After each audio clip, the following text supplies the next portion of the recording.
What's going on, guys? Today we're going to talk about the best methods for catch and release on how to handle trout and how to handle them safely.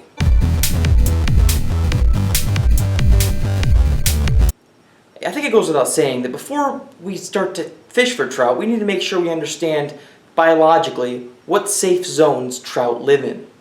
Trout are cold-blooded animals, and when it comes to their metabolism, we need to take into consideration the temperature of the water when we're handling fish. If the fish are within 65 to 70 degrees or higher in the water, I would refrain from trying to catch those fish. 70 degrees or higher makes it very difficult for the fish to be revived or to survive after being played and lifted out of the water, or even played and handled by the angler. So once we decided that the water is safe enough to fish, it is very important to remember we need to try and play the fish as quickly as possible and as directly as possible. Now, to do this, I would recommend using the toughest and thickest tippet material possible for this fishing situation. Once you hook a fish, it is very important, especially if the temperatures are a little higher, to retrieve or to bring in the fish as quickly as possible. That way they don't fatigue themselves being played. Remember that whenever fish tries to eat your fly, what they're trying to do is take in enough energy to sustain them swimming in that water.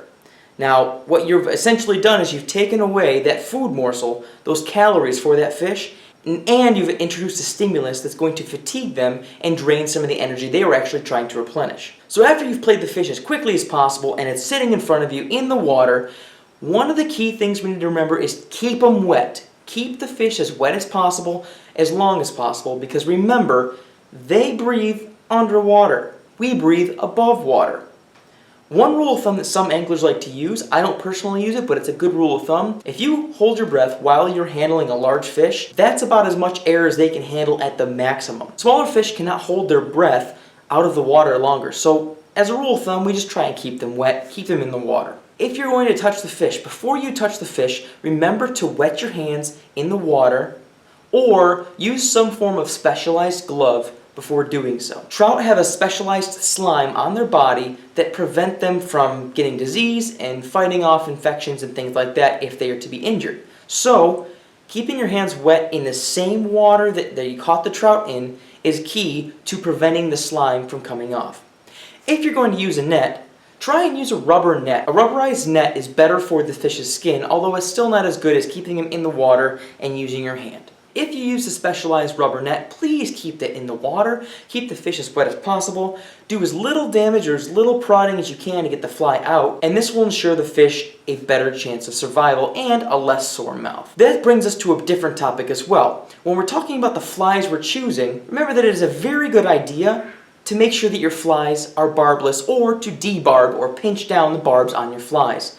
This allows a quicker release, a less painful release, and in my opinion, a more fun play because you actually have to keep tension on the fish the right way for longer. Now, after you get the fly out of the fish, if you need to take a picture, I would suggest taking pictures in the water themselves. They come out to be really, really pretty and really unique, as well as idolizing the fish as opposed to the grin and smile pictures that you see old trophy anglers fishing for. There you go, guys. Those are some suggestions on how to keep fish alive longer in the fisheries that we fish, as well as being a responsible conservationist. Remember that in fishing, we try and do our best to preserve nature, conserve nature, and spread the word of fly angling to the world. Let's do our part on the water. Hopefully this was informative. Like the video if you liked the video, subscribe to the channel, and until next time, guys, catch you guys on the flip side, and tight lines.